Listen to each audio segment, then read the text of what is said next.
Muito bem, olha, gente, com essa reforma ministerial que a gente está discutindo aqui no Morning Show, o deputado federal Felipe Barros, do PSL, relator da PEC do voto impresso, afirmou que melhoraram as expectativas para aprovação da proposta de voto impresso. Em entrevista ao programa Os Pingos nos Is, da Jovem Pan, nesta terça-feira, o parlamentar disse que a chegada de Ciro Nogueira pode consolidar a base para a retomada da comissão especial. Vini, conta um pouquinho mais para a gente. Pois é, Paulo Matias, você sabe que ganhou mais um aliado agora, né? Quem? O voto impresso, Zezé de Camargo. Ah, é? Você lembra aquela música? Deputado? Já foi para a Câmara? Não é deputado, né? Não. Mas é alguém importante aí da música brasileira, olha lá, som de Zezé de Camargo, né? Daqui a pouco nós vamos aqui saber quem que gosta mais do Zezé e quem gosta mais do Luciano. Mas esse vídeo do Zezé, Paulo Matias, tem pipocado aí nas redes sociais desses apoiadores, de autoridades que apoiam a PEC do voto impresso. E ele explicou, ele primeiro questiona por que as pessoas são contra o voto auditável. Vamos ver o que ele falou. Eu queria fazer uma pergunta para aqueles que são contra. Por que vocês são contra? Vocês que estão me ouvindo agora, me assistindo, vocês sabem o que é voto auditável? Voto auditável quer dizer que você tem a chance de conferir se a pessoa, né, em quem você votou, realmente vai ser computado no nome daquela pessoa, o seu voto. É como se você pagasse uma conta no cartão de crédito e eles negassem para você aquele papelzinho que comprova, sabe aquele recibozinho que eles tiram da máquina? Que comprova que você pagou, que foi paga a sua conta. É exatamente isso. É um exemplo simples que eu estou dando para vocês aqui. É isso que eles estão negando a você. É você não ter o direito, apenas uma meia dúzia de pessoas que vão conferir isso, se a máquina realmente computou o seu voto como você desejava. É muito estranho isso, as pessoas não quererem isso. Isso a gente está pedindo, nós brasileiros, o povo, esquece aqui partido de esquerda e de direita. O brasileiro, o cidadão, tem o direito de saber se aquele número que ele digitou, se aquele nome que ele digitou lá, realmente é o que está sendo computado na máquina. E aí, Paulo, agora, dia 1 de agosto, tem manifestação de pessoas que são favoráveis ao voto impresso. E aí o Zezé aproveitou para convocar o povo para a rua também. Vamos ver. Eu não queria estar aqui, porque as pessoas já confundem tudo, já pensam que eu estou tomando partido de um lado, do outro, nada. Estou apenas falando em nome do povo. Aliás, já teve um referendo, me parece, e que o povo aprovou o voto auditado. Estão tirando o seu direito de verificar se em quem você votou, em quem que você quer que vai lá te representar, realmente é em quem você votou. Eu não sei por que estão contra. Dia 1º vai ter uma manifestação no Brasil inteiro, o povo mostrar, principalmente para o Congresso, que o povo quer o voto, sim, auditado. Eles ficam confundindo a cabeça de vocês, falando que é um retrocesso, que vai voltar lá atrás. Não vai voltar nada. A maquininha continua. Ela só vai te dar um recibo. Estou dando um recibo que você realmente votou em fulano de tal. É só isso. Vamos brigar pelos nossos direitos, por aquilo que é transparente. Eleição é fundamental. Eleição é democracia. E a gente tem que lutar para que isso seja da maneira mais transparente possível. Tá aí, Paulo Matias, Zezé de Camargo, portanto, dizendo que o povo quer o voto impresso. Muito bem. Joel Pinheiro da Fonseca, você acha que o Zezé errou, é isso, na fala dele?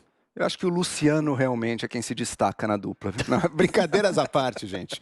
Veja, Zezé de Camargo, eu vou te responder a sua pergunta. Mas primeiro eu vou indicar duas coisas, Zezé. O próprio Zezé fala algumas coisas aí que eu não sei de onde ele tirou, né? Primeiro que houve um referendo pelo voto impresso. Não teve referendo do voto impresso nesse país. Segundo ponto, ele disse que o voto impresso vai te dar um recibo do voto que você leva, assim como da maquininha de cartão. Não vai te dar recibo nenhum. A ideia do voto impresso é depositar ali na hora. Tem alguns que dizem até que o cidadão não pode nem encostar naquele papelzinho. Ele pode olhar e vai ser diretamente depositado na urna. Então não é um recibo. E lembrando, hein, o Pix, diferentemente das maquininhas de cartão, não tem esse recibo impresso. Então o exemplo dele aí também não é tão necessário. O Pix funciona até melhor do que os cartões. Então, o seguinte, Zezé de Camargo, deixa eu te responder a sua pergunta. Por que eu sou contra o voto impresso? Porque, ao contrário do que a aparência diz, ele vai tornar as eleições mais nebulosas e mais judicializadas. Sabe por quê? Porque você vai ter uma contagem de votos da urna eletrônica. Daí você vai ter milhares e milhares e milhares de auditores pelo país inteiro contando papeizinhos depois, como acontecia antigamente. Imagine se, como acontecia antigamente, era bem comum, alguns desses auditores dão uma roubadinha. Tiram alguns, ou mudam alguns, ou conseguem fazer alguma mutreta ali. E daí acontece o seguinte, o resultado das urnas eletrônicas vai ser um, e o resultado do voto impresso, porque alguns auditores roubaram, vai ser outro. E aí? O que acontece? Não tem resposta para isso. Qual dos dois é mais seguro? O que é mais difícil? Existe algum sistema perfeito? Não. Mas qual que é mais difícil de ser mudado?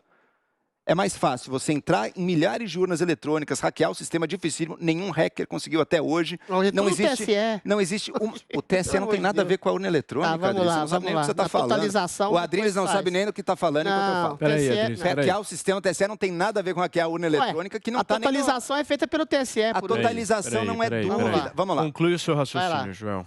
Assim que acaba a eleição, cada urna eletrônica inclui o comprovante de quantos votos aconteceram nela e para quem foram. Todos os partidos têm acesso a isso, diversas pessoas ficam com cópia desse comprovante, ou seja, se o TSE, lá em Brasília, fizer uma contabilidade errada, somando todas as urnas eletrônicas, os partidos e diversas outras autoridades já têm todos os documentos e já somaram tudo. Então, se tiver problema na totalização do TSE, o voto impresso não vai mudar nada. Essa vai acontecer da mesma maneira que sempre aconteceu.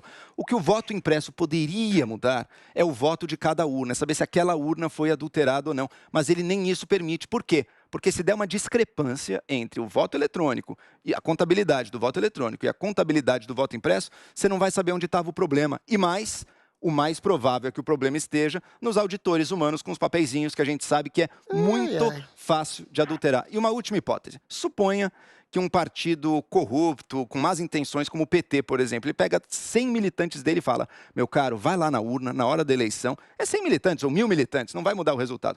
Na hora da eleição, vota no Bolsonaro. E daí, quando imprimir o papelzinho... Isso? Teoria da conspiração.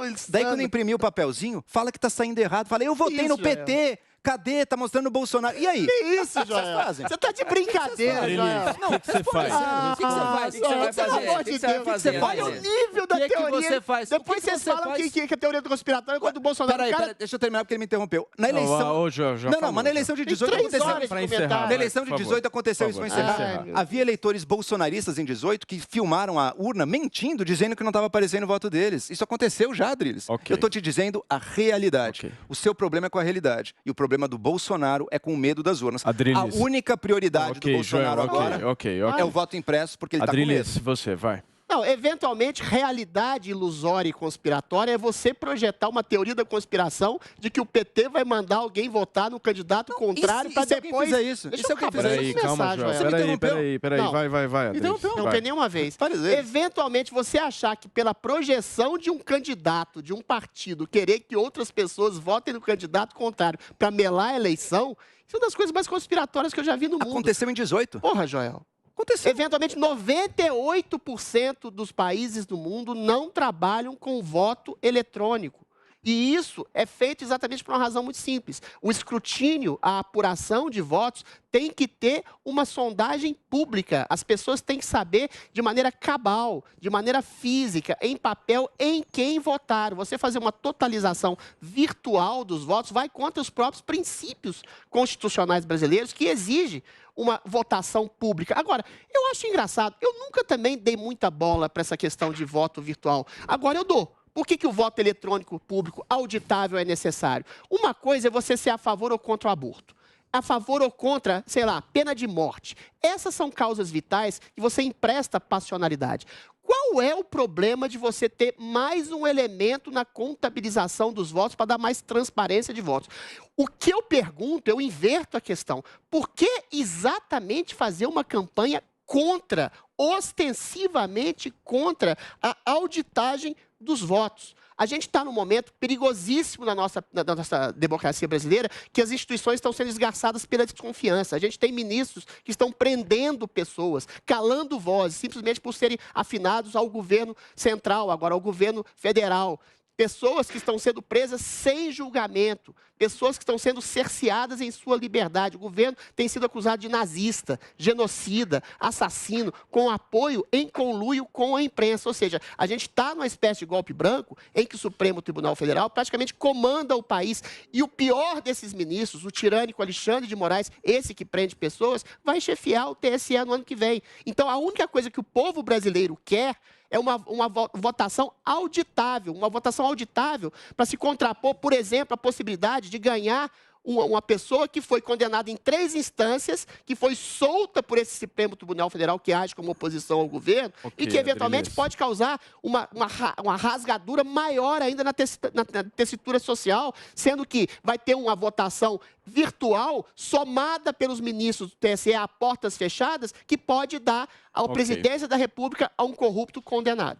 Deixa eu ir para Brasília conversar com o nosso Zé Maria Trindade para saber dele, né, Zé? Você acha mesmo que com Ciro Nogueira na Casa Civil aumentam as chances aí desse voto impresso prosperar ou é conversa fiada? Uma frase que a gente escuta muito aqui na política é a seguinte: quem morre de véspera é o peru, né? Na véspera de Natal. Esse era um assunto que estava enterrado. E aí os governistas fizeram uma manobra, deixaram para depois a votação dessa emenda à Constituição apresentada pela deputada Bia Kicis. E é verdade, as chances aumentaram, mas não ao ponto de mudar esse resultado previsto na comissão especial. A deputada Bia Kicis levantou um debate nacional sobre o sistema de votação no Brasil. E é um debate louvável, bom, né? E que será levado em frente. Esse voto impresso deve ser aprovado para as próximas eleições. Para essa, eu acredito que não. Olha, não existe voto auditável. Repito, não existe voto auditável. Sabe por quê? O voto é secreto. Não existe, não há como você definir quem votou como. Essas histórias aí, essas lendas de que eu votei no número, essas pessoas foram punidas e processadas. Era o seguinte: o Tribunal Superior Eleitoral colocava urnas à disposição da população em vários lugares e simulava eleições. Quem é o melhor escritor do Brasil? Jorge Amado, Machado de Assis e tal. Vote no número tal, e evitava os números dos candidatos reais. E alguém lá digitava o número 13 ou o número 17 e aí dava incompatível. Aí ele filmava com o celular e dizia: olha, está vendo? Não é possível votar no Bolsonaro, porque votava no 17, não é possível votar no Lula. O 13 dava incompatível. É claro, a urna estava programada para eleger o melhor escritor do país. Então, assim, são lendas que acompanham. Eu não sou contra, de maneira nenhuma, o voto impresso. Eu acho uma grande quantidade de energia desperdiçada nesse debate. Exato. Um debate tem que ir para frente, tem que começar a discutir o voto através do celular, discutir se o voto deve ser obrigatório ou não, e não recuo para manusear votos. Se houver fraudes, o voto impresso será fraudes. Eu perguntei ao relator se ele sabia quais os votos que foram a ele em cada urna, e ele não respondeu. Sabe? É só olhar lá. O Tribunal Superior Eleitoral não apura votos. Quem apura voto é a própria urna.